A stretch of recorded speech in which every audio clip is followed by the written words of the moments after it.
Hi there, I'm Christy with WTI. I've been wanting to get some bird feeders for our yard for a really long time.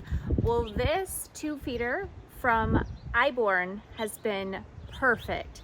This feeder, our local birds absolutely love. It's the one that they normally go to. I don't know if it's because of the feeder style or the seed that I have in here.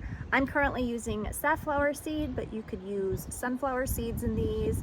Virtually any bird seed, I would imagine, because the openings are quite large for several different types of birds to be able to fit their beak in and feed.